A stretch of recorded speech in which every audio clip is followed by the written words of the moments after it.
আসসালামু আলাইকুম, আমি নুসরাত রেদি। আশা করি সবাই ভালো আছেন। তো আমরাও সবাই ভালো আছি। তো আজকে শর্ট একটা ব্লগ নিয়ে আসছি। আর এইদিকে হচ্ছে সারফারাজ সাহেব কি করতেছে। সারফারাজ হচ্ছে প্রেমের সাথে খেলা করতেছে, আর আরবি মুনি হচ্ছে দুষ্টামি করতেছে ওর মামার সাথে।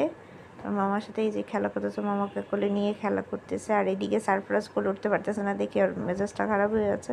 বারবার বলতেছে, ওকে নামাও, এখন আমাকে একটু নাও। কারণ সারফারাজ আরবিকে যখন ওর মামা কোলে নেয় তখন দেখা যায় ওরও কোলে উঠতে ইচ্ছে করে।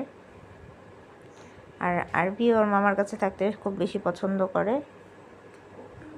এইদিকে এই তো মেহমান চলে আসছে বাসায়। তো মেহমান আসার সাথে সাথে কথা নিয়ে ব্যস্ত হয়ে গেছে। তো এই তো আজকে প্রেমের শ্বশুর বাড়ি থেকে মেহমান আসছে। তো এই যে সবাই বসে কথা বলতেছে, প্রেম আছে, সবাই আছে, মাম্মি আব্বু আছে, আমার শ্বশুর শাশুড়ি আছে, সবাই আছে। আপনাদের ভাইয়া এই যে এই তো আরবি মনিকে কোলে নিয়ে কান্না করতেছে ও, সেজন্য দাদু ওকে কোলে নিয়ে বাইরে চলে গেল। সাইজে জিনান আর সারফরাজের সাথে বসে বসে কথা বলতেছে। সবাই মানে ব্যস্ত, গেস্ট আসছে বাসায়, নতুন মেহমান। আর এই যে আরবি মনি তো কোলে, ওর দাদুর কোলে। আর সারফরাজ তো যেখানে দিবে, নাস্তা দিবে। তো রান্না করা শুরু করে দিলাম। আজকে হচ্ছে কী রান্না করব দেখেন, গরুর গোশ, মুরগি, নতুন মেহমান যেহেতু আসছে।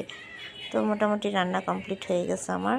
তো এখানে হচ্ছে ডিম রান্না করেছি, গরুর মাংস রান্না করেছি, আর রোস্ট করেছি, চিংড়ি মাছ ভুনা করেছি। তো মোটামুটি রান্না কমপ্লিট। আর বেশি কিছু করতে পারিনি, কারণ আরবিকে মানে রেখে রান্না করা খুব কষ্টকর। মাম্মি তারপর আরবিকে কোলে রেখেছে, আমি রান্না কমপ্লিট করে ফেলেছি। এই তো সবাই এখন খাওয়া দাওয়া করে নিবে।